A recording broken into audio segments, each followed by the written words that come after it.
Assalamualaikum warahmatullahi taala wabarakatuh. A'udzu billahi minasy syaithanir rajim. Bismillahirrahmanirrahim. Alhamdulillahi rabbil alamin. Wassalatu wassalamu ala asyrafil anbiya'i wal mursalin. Sayyidina Muhammadin wa ala alihi wa sahbihi ajma'in.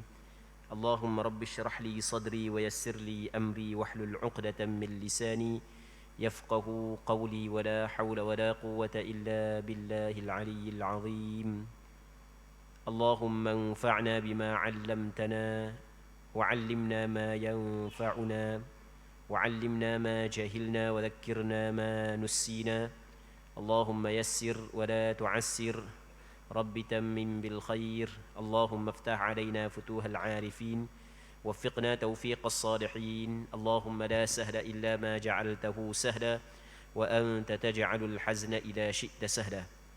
InsyaAllah kita sambung semula pengajian kitab Bulughul Maram yang dikarang dan disusung oleh Al-Imam Al-Hafidh Ibnu Hajar Al-Asqalani rahimahullahu subhanahu wa ta'ala wa jazahullahu anna khaira, iaitu kitab yang membincangkan tentang hadis-hadis Nabi sallallahu alaihi wasallam yang bersangkut paut dan yang berkait dengan hukum hakam. Kita masih lagi dalam perbincangan berkenaan dengan luqatah. Luqatah ini adalah barang yang tercicir. Jadi apabila kita jumpa barang yang tercicir, apakah yang perlu kita kena buat? Dan ini kita telah hukum ni kita telah bincang pada minggu lepas. Jadi pada malam ni kita nak sambung balik, ada sikit lagi katanya luqatatuz zimmi wal muahad. Maksudnya barang yang tercicir yang dimiliki oleh kafir zimmi dan yang dimiliki oleh kafir muahad. Jadi nak bincang barang hak yang tercicir yang dimiliki oleh kafir zimmi dan kafir muahad. Okey, sebelum daripada kita baca hadis, kita nak hurah dulu apa yang dimaksud dengan kafir zimmi, apa yang dimaksud dengan kafir muahad. Secara asasnya, orang kafir adalah orang yang bukan orang Islam, bukan orang beriman, bukan orang Islam, dia adalah orang kafir. Tak kiralah dia penyembah benda sekalipun, asal kata dia bukan orang Islam, maka dia adalah orang kafir. Orang kafir daripada segi hukum dibahagikan kepada 4. Yang pertamanya nama dia kafir harbi. Kafir harbi ni adalah kafir yang sedang berlaku peperangan di antara orang Islam dengan dia. Kafir harbi kafir yang sedang berperang dengan orang Islam. Jadi orang kafir harbi dia bunuh orang Islam, dia ambil harta orang Islam.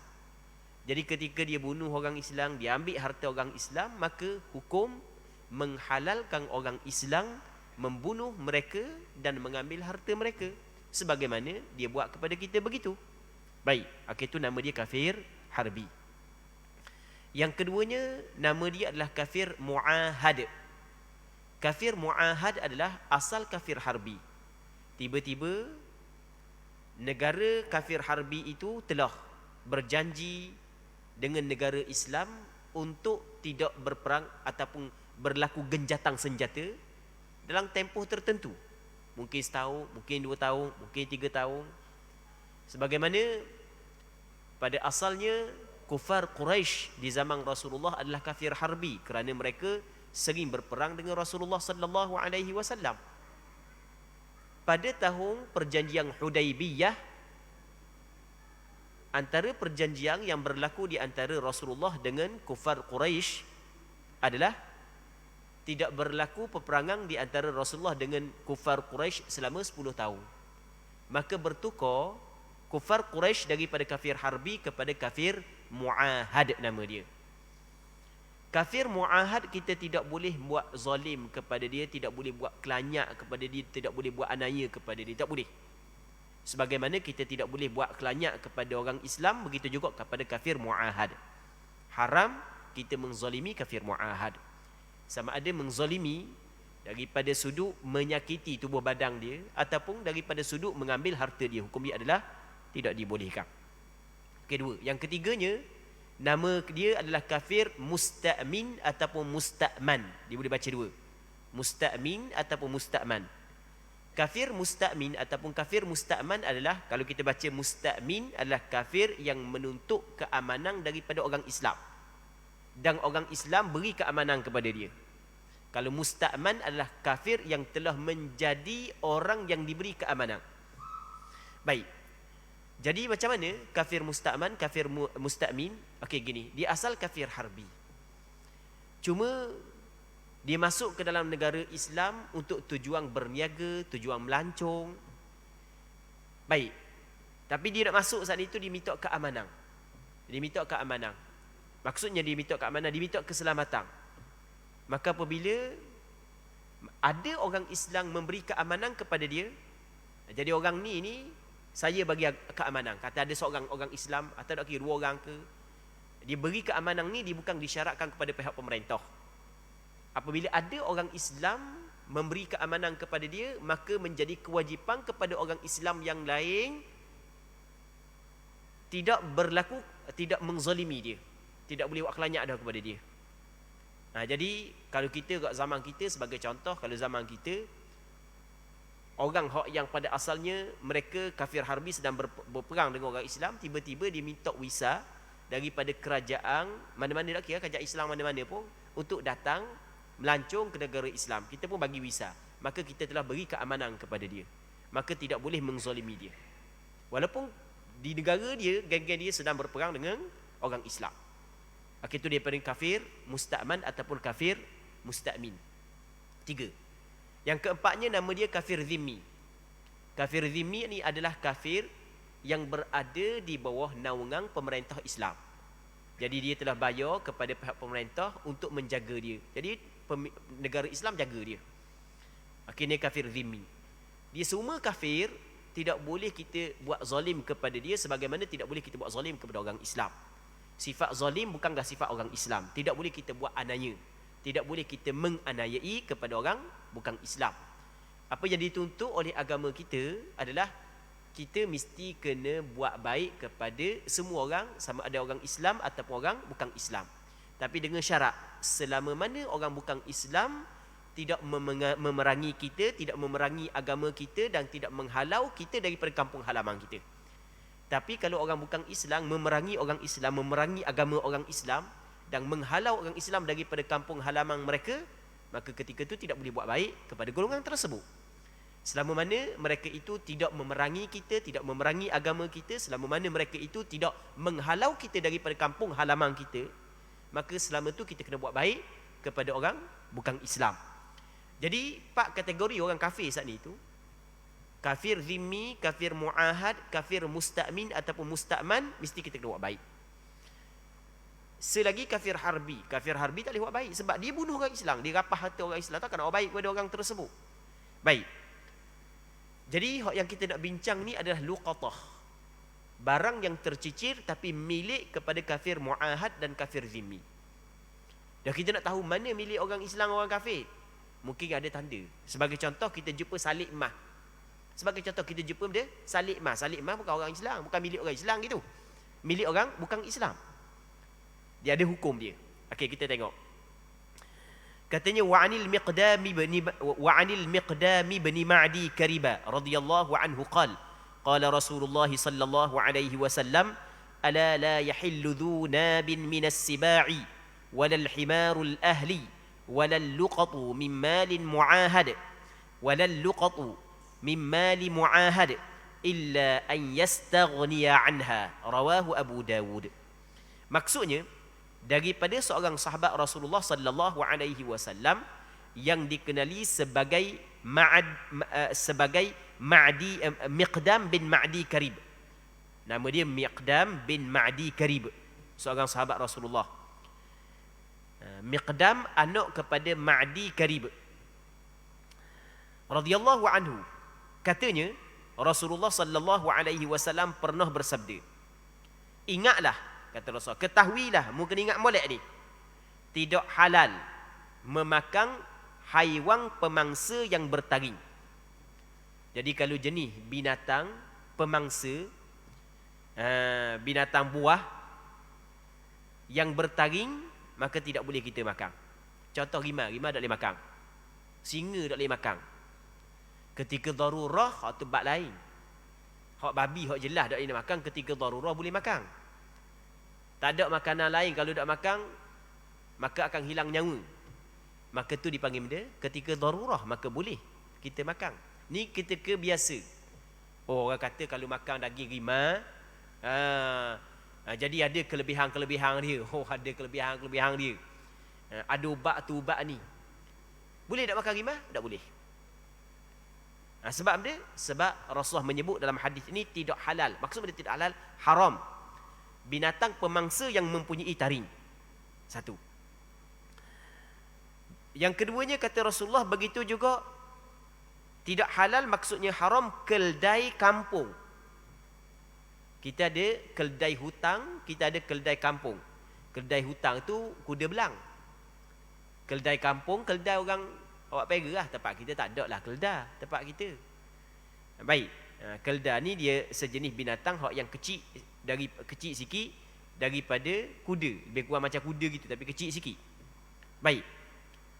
Jadi keldai Rasulullah larang. Tapi keldai mana yang Rasulullah larang? Keldai kampung. Waktu Nabi SAW larang. Hadis ini dikeluarkan oleh Imam Abu Dawud. Di sana ada hadis yang lain yang dikeluarkan oleh Imam Bukhari dalam kitab sahih beliau daripada Sayyidina Jabir bin Abdullah radhiyallahu taala anhuma. Kata Sayyidina Jabir, nahan Nabi sallallahu alaihi wasallam yaumal Khaybar, nahan Nabi sallallahu alaihi wasallam yaum Khaybar an luhumil humur.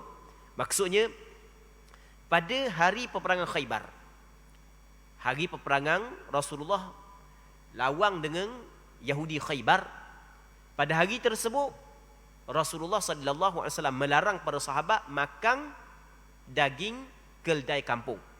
Sebelum daripada itu dibolehkan. Pada asalnya makan daging keldai dia bolehkan. Sebab orang Arab pada ketika itu makan je. Pada tahun Khaybar, tak silap ingat pada tahun yang ke-7 daripada hijrah Nabi sallallahu alaihi wasallam, maka ada larangan daripada makan keldai. Maka bermula daripada larangan tersebut, makan keldai adalah diharamkan kepada umat Islam. Baik. Berbeza dengan keldai hutang. Keldai hutang ni maksudnya kuda belang itulah. Kuda belang, hukum dia adalah dibolehkan. Ada seorang sahabat Nabi sallallahu alaihi wasallam yang dikenali dengan Abi Qatadah radhiyallahu taala anhu, dalam hadis yang dikeluarkan oleh Imam Bukhari dan Muslim dalam kitab sahih bagi keduanya, yang mana Abu Qatadah dia telah buru kuda belang. Lepas tu dibawa sepotong daripada daging kuda belang kepada Nabi sallallahu alaihi wasallam. Lalu Nabi makan daripada daging tersebut. Dan Rasulullah khabar kepada para sahabatnya, huwa halalun fakuluh. Kuda belang ni adalah halal, maka boleh mu makan. Baik. Seterusnya kata Nabi sallallahu alaihi wasallam, dan tidak halal juga al-luqatah, harta yang tercicir saat itu, daripada harta kafir muahad. Jadi kafir muahad sama juga dengan kafir zimmi. Harta dia yang tercicir tidak halal kepada orang Islam. Melainkan barulah halal barang itu tidak bererti bagi pemiliknya. Maksud benda tidak bererti bagi pemiliknya, benda sikit aja. Benda hak yang sikit je. Kalau misalnya benda tu kalau orang jatuh pun seminggu orang nak ingat, orang nak cari dah. Jadi kalau benda lagu tu, benda hak yang tidak bernilai, maka tu tidak menjadi masalah.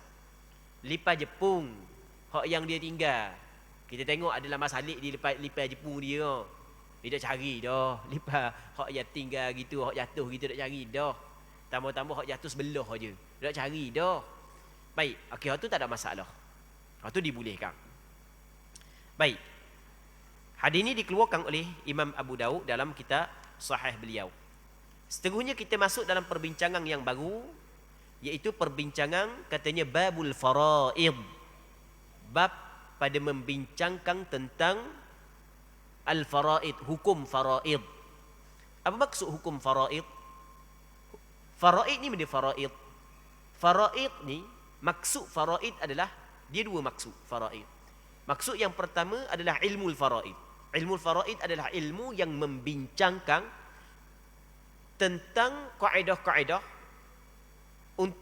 untuk kita mengetahui siapakah ahli waris kepada si mati dan siapakah bukan ahli waris, dan setiap ahli waris dapat banyak mana daripada harta peninggalan si mati. Itu yang dimaksud dengan ilmu al-faraid. Ilmu al-faraid adalah ilmu yang membincangkan tentang siapakah ahli waris kepada seseorang dan siapakah bukan ahli waris, dan banyak mana ahli waris dapat daripada peninggalan si mati. Itu yang dinamakan sebagai ilmu al-faraid. Baik. Seterusnya katanya, An Ibn Abbas radhiyallahu anhuma qala qala Rasulullah sallallahu alaihi wasallam alhiqul faraid bi ahliha fama baqiya fahuwa li awla rajulin dzakar, muttafaqun alaih.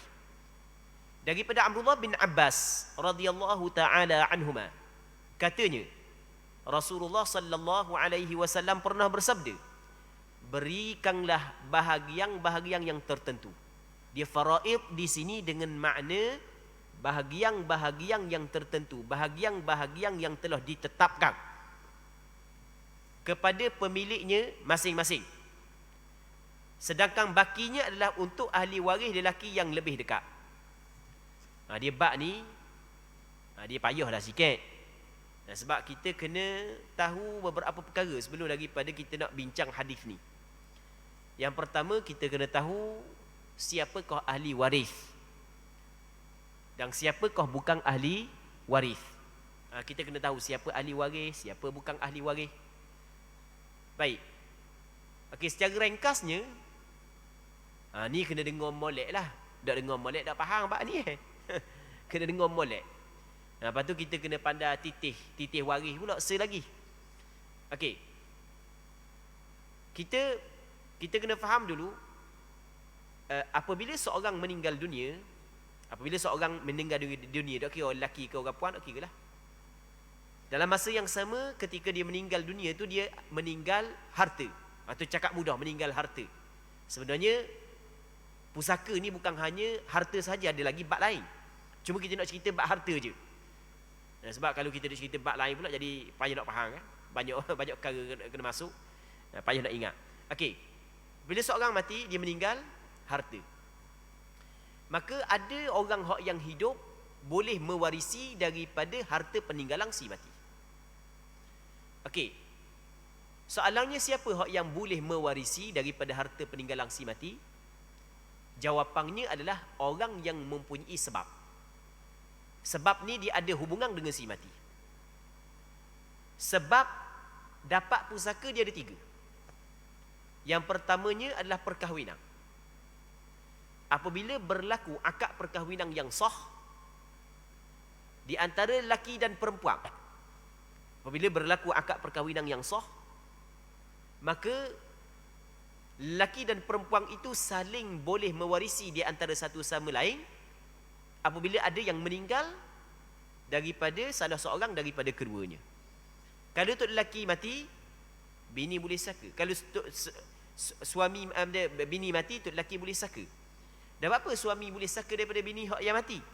Kerana ada hubungan di antara orang hidup dengan orang mati. Hubungan dia tu, nama dia adalah perkahwinan. Apabila berlakunya perkahwinan, maka boleh saling mewarisi di antara satu sama lain. Bahkan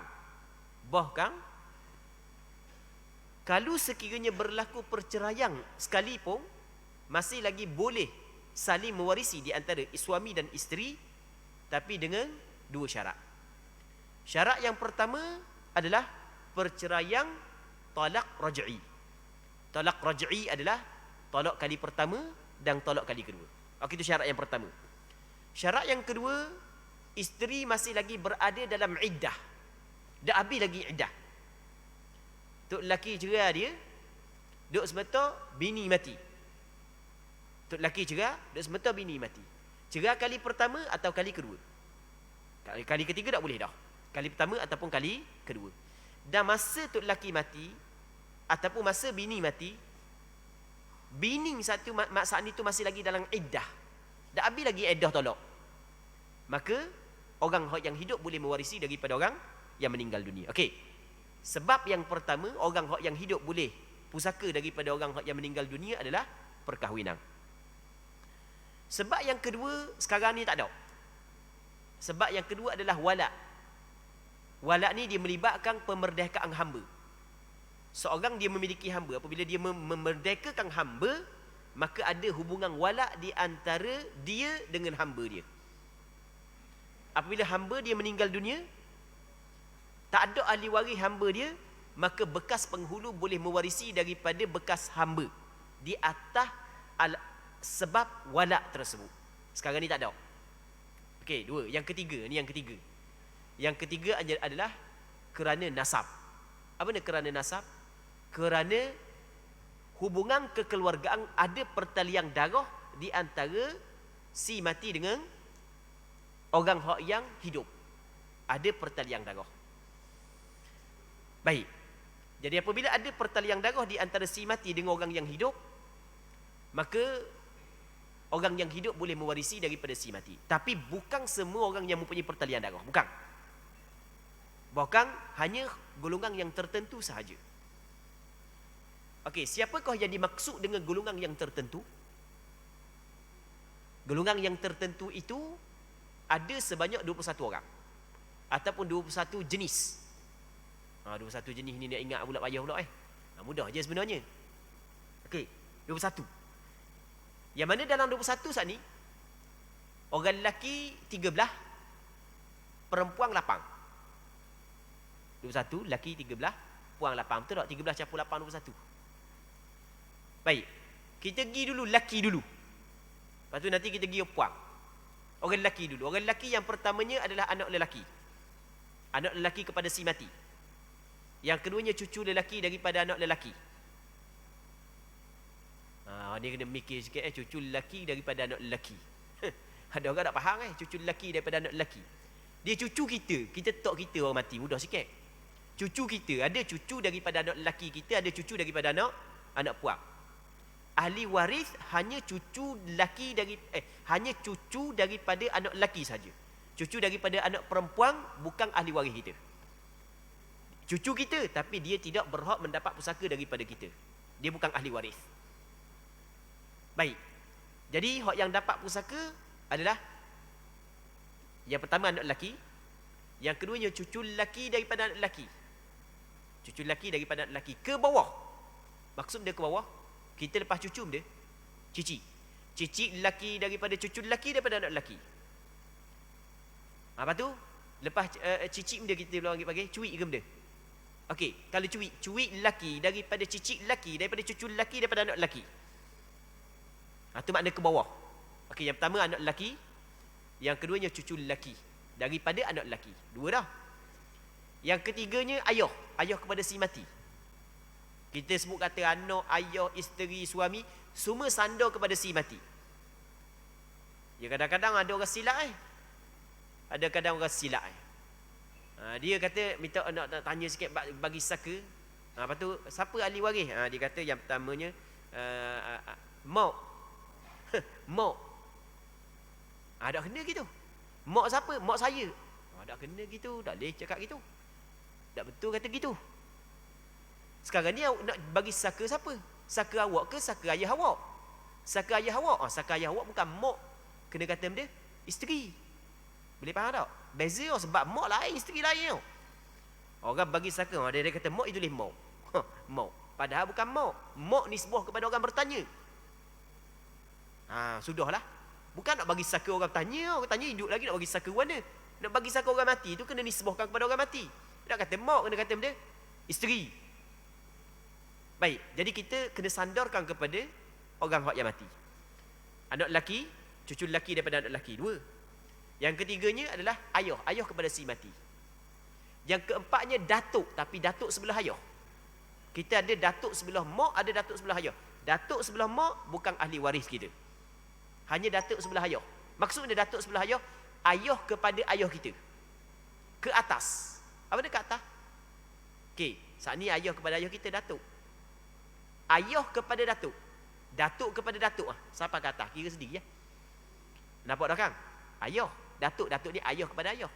Ke atas ayah kepada ayah kita. Atas lagi ayah kepada ayah kepada ayah kepada ayah kita. Ha. Ayah. Lepas tu datuk, ayah kepada ayah. Lepas tu ayah kepada datuk. Datuk kepada datuk. Ha, betul tak gitu? Nampak tak kang? Tak bening sebenarnya, mudah je tau. Ha. Okey. Anak lelaki, cucu lelaki. Lepas tu siapa lagi? Ayah. Datuk kena ingat sebelah ayah, ke atas. Pak dah. Berapa dah pak? Yang kelima, adik-beradik lelaki seibu sebapa. Kita ada adik-beradik lelaki seibu sebapa, ada adik-beradik lelaki sebapa, ada adik-beradik lelaki seibu. Kita dengan dia, pok dengan mak sama. Pok sama, mak sama. Tu adik-beradik seibu sebapa. Yang keduanya, kita dengan dia, adik-beradik sebapa, maksudnya mak berbeza, pok sesama. Ayah nikah ramai. Tapi mak dia mak lain, kita mak lain. Ayah sama, adik-beradik je kok. Tapi adik-beradik dia sebapa. Darah daging kita kok. Baik. Yang ketiganya adik-beradik seibu. Mak sama, ayah berbeza. Okey, adik-beradik dia ada 3. Adik-beradik lelaki seibu sebapa dan seibu. Okey, anak lelaki, cucu lelaki, ayah, datuk, adik-beradik lelaki seibu sebapa, adik-beradik lelaki sebapa, adik-beradik lelaki seibu. 7 dah. Lepas tu siapa lagi? Anak lelaki kepada adik-beradik lelaki seibu sebapa, anak lelaki kepada adik-beradik lelaki sebapa.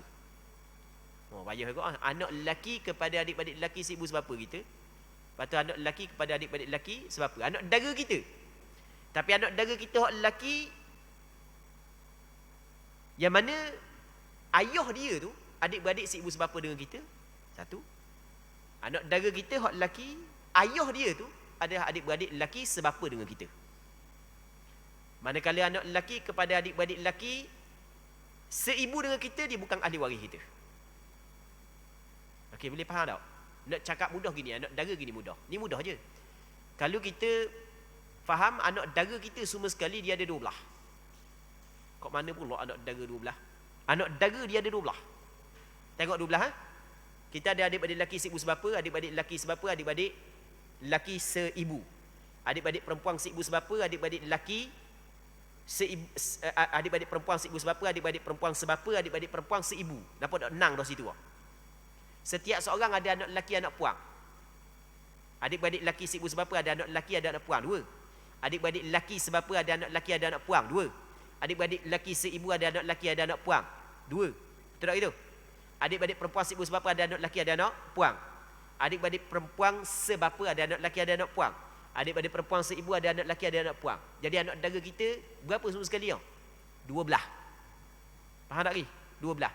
Semua anak dara kita nak disaka belaka. Hak 12 orang nak disaka belaka. Dalam 12 orang anak dara kita, hak boleh saka 2 je. 12 orang saat ni tak disaka belaka, melainkan 2 saja boleh saka. Siapa hak yang boleh saka 2? Anak lelaki kepada adik-beradik lelaki seibu sebapa dengan anak lelaki kepada adik-beradik lelaki sebapa. Mudah je anak dara. Anak dara kita 12 saat ni tu semua tak boleh saka belaka. Kita tak gitu dalam kepala. Baik. Malaikat hak boleh saka siapa? Anak lelaki kepada adik-beradik lelaki dengan anak lelaki kepada anak lelaki kepada adik-beradik lelaki seibu sebapa dengan anak lelaki kepada adik-beradik lelaki sebapa. Anak perempuan kepada adik-beradik lelaki seibu sebapa, anak perempuan kepada adik-beradik lelaki sebapa tak boleh saka. Maksudnya hak lelaki boleh saka, hak puan tak boleh saka. Boleh faham ke tak? Anak dara kita hak puan tak boleh saka belaka. Hak boleh saka hak lelaki tapi daripada pok dia adik-beradik lelaki seibu sebapa ataupun adik-beradik lelaki sebapa. Jelas itu Okey. Anak lelaki, cucu lelaki, ayah, datuk, adik-beradik lelaki seibu sebapa, adik-beradik lelaki sebapa, adik-beradik lelaki seibu. Yang ke-8 anak lelaki kepada adik-beradik lelaki seibu sebapa. Yang ke-9 anak lelaki kepada adik-beradik lelaki sebapa. 9 dah Okey, 9. Yang ke-10 pok saudara seibu sebapa dengan ayah kita. Dia pok dara ni kalau kita tengok, kalau kita perhati molek dia ada 6 pok dara. 3 sebelah ayah, 3 sebelah mak. Tak gitu. Pok dara kita ada 6, 3 sebelah ayah, 3 sebelah mak. Mana pula 3 sebelah ayah, 3 sebelah mak? Ada pak dara kita dia dengan ayah kita adik-beradik seibu sebapa. Ada pak dara kita dia dengan ayah kita adik-beradik sebapa. Ada pak dara kita dia dengan ayah kita adik-beradik seibu. Sama juga dengan mak kita. Ada pak dara kita dia dengan mak kita seibu sebapa. Ada pak dara kita sebelah mak dia dengan mak kita sebapa. Ada pak dara kita sebelah mak dia dengan mak kita seibu. Okey, boleh faham. Pak dara kita hak nang saat ni tu nang. 3 sebelah ayah, 3 sebelah mak, semua tak boleh saka, melainkan 2 je boleh saka. Iaitu pak dara seibu sebapa dengan ayah kita dengan pak dara sebapa. Pak dara sebelah mak tak kira seibu sebapa ke seibu ke tak boleh saka belaka. Pak dara sebelah ayah hak seibu tak boleh saka. Hak yang boleh saka hanyalah hak yang seibu sebapa dengan sebapa. Okey, boleh faham? Boleh faham tak orang? Baik. Jadi pak dara kita hak seibu sebapa dengan ayah kita dengan sebapa ayah kita dapat saka. Jadi berapa dah? Anak lelaki, cucu lelaki, ayah, datuk, adik-beradik lelaki seibu sebapa, adik-beradik lelaki sebapa, adik-beradik lelaki seibu. Lepas tu 7 dah orang.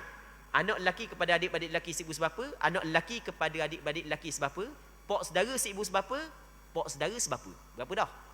11. Tinggal lagi 2. Siapa lagi 2 kan?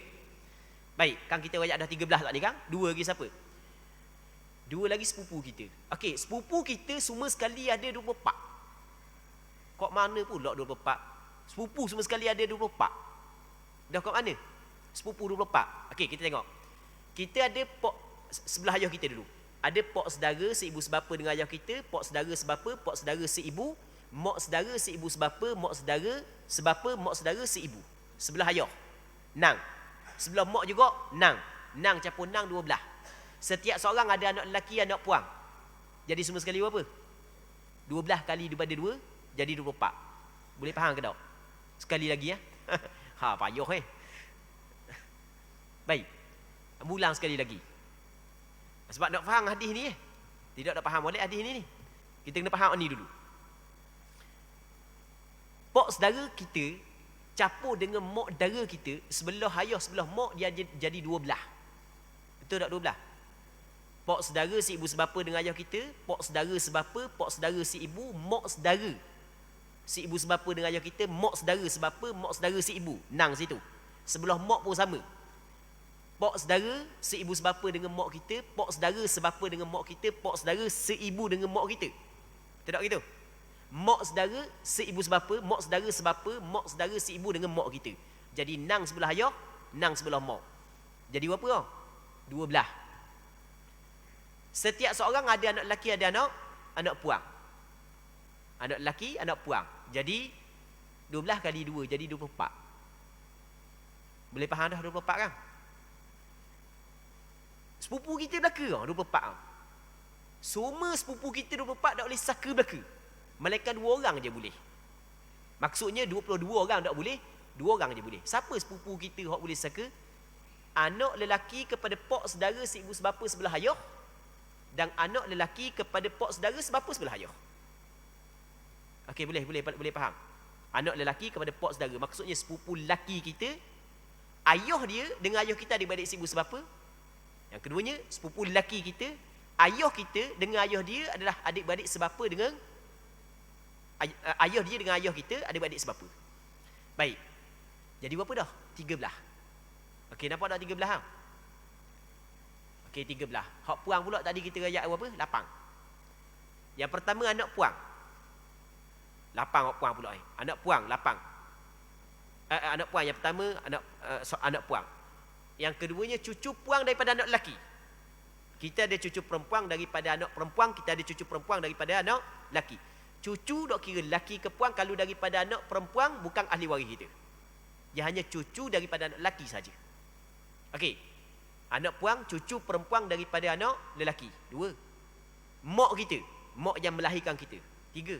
Yang keempat, siapa? Nenek sebelah mak. Yang kelima, nenek sebelah ayah. Kita ada nenek sebelah ayah, ada nenek sebelah mak. Nenek sebelah mak, mak kepada mak kita. Nenek sebelah ayah, mak kepada ayah kita.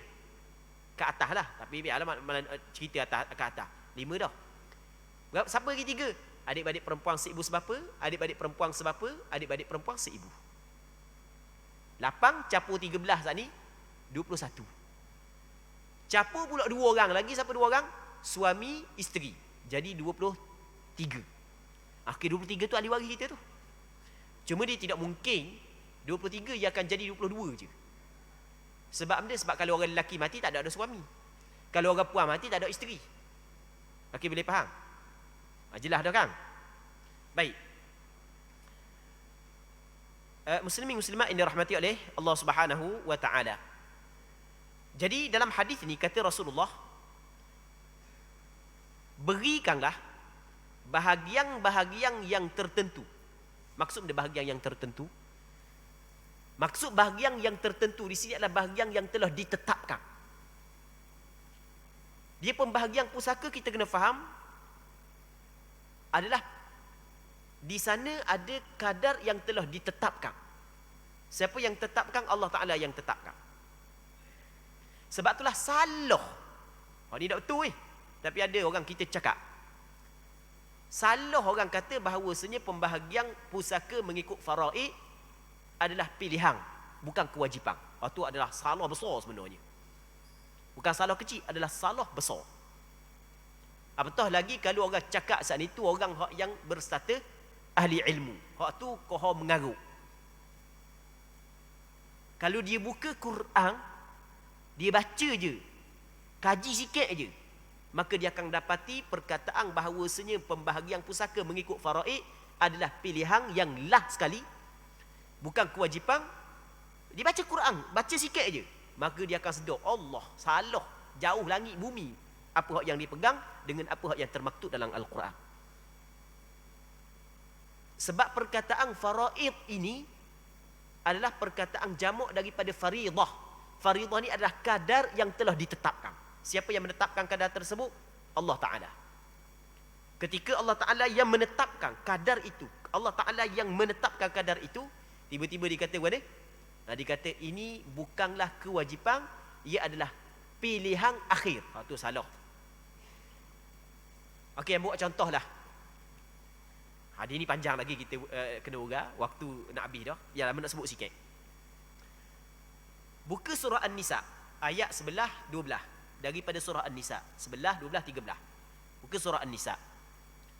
Mula-mula sekali ketika Allah Taala cerita tentang pembahagian pusaka, Allah Taala mula dengan perkataan yusikum. Yusikumullah. Maksud dia yusikum? Yusikum maksudnya Allah Taala memerintah. Allah Ta'ala perintah, Allah Ta'ala suruh. Ini adalah pesanan daripada Allah. Ini adalah pesanan daripada Allah. Yusikumullahu fi auladikum. Mula-mula ayat. Lepas tu, lepas daripada tu, Allah Subhanahu Wa Ta'ala katakan, faridatan minallah. Ni pembahagian pusaka adalah kewajipan daripada Allah. Dalam ayat saka, faridatan minallah. Kewajipan daripada Allah. Ayat berikutnya, Allah Ta'ala mati ayat banyak lagi celah-celah tu. Cuma kita nak pergi belakang sekali. Allah Ta'ala kata ni, tilka hududullah. Ni penghujung ayat pusaka. Buka dalam surah An-Nisa. Demikian itu yang Allah Ta'ala jelas tu tentang pembahagian pusaka tu, hududullah itu adalah batasan garisan yang telah ditetapkan oleh Allah. Itu adalah hudud. Batasan dan garisan yang Allah Ta'ala tetapkan. Tilka hududullah. Lepas tu, وَمَنْ يُطِعِ اللَّهَ وَرَسُولَهُ يُدْخِلْهُ جَنَّاتٍ تَجْرِي مِنْ تَحْتِهَا الْأَنْهَارُ خَالِدِينَ فِيهَا وَذَلِكَ الْفَوْزُ الْعَظِيمُ. Allah Ta'ala kata, وَمَنْ يُطِعِ اللَّهَ وَرَسُولَهُ. Sesiapa yang taat kepada Allah dan Rasulnya, maka Allah Ta'ala akan masukkan dia ke dalam syurga, kekal dalam syurga. Dan itu adalah kejayaan yang besar. Lepas tu, Allah Ta'ala kata, وَمَنْ يَعْصِ اللَّهَ. Sesiapa yang derhaka kepada Allah, wa yata'adda hududah, dan dia melampaui batasan Allah, tak di garisan yang Allah Ta'ala tetapkan, dia melampaui, tidak ikut apa yang Allah Ta'ala tetapkan. Itu wa yata'adda hududahu yudkhilhu naran. Allah Ta'ala akan memasukkan dia dalam neraka Allah, khalidan fiha, kekal dalamnya, dan baginya azab yang hina. Baca ayat, ya Allah, ayat yang begini menjelaskan tentang kewajipan pusaka. Tiba-tiba ada juga suara-suara sumbang mengatakan pembahagian pusaka itu adalah pilihan yang terakhir, bukan kewajipan. Itu jauh tersasar. Cukup buka ayat Al-Quran saja. Baik, muslimin muslimat yang dirahmati oleh Allah Subhanahu Wa Taala, hadis alhiqul faraidha bi ahliha fama baqiya fahuwa li aula rajulin dzakar. Nanti insya-Allah kita akan sambung pada minggu-minggu akan datang. Nah, jadi untuk hari ini kita berhenti sini dulu sebab masuk habis waktu dah. InsyaAllah kita akan sambung pada minggu akan datang. Wallahu subhanahu wa ta'ala a'la wa a'lam. Wassallallahu ala sayyidina Muhammad wa ala alihi wa sahbihi ajma'in. Walhamdulillahi rabbil alamin.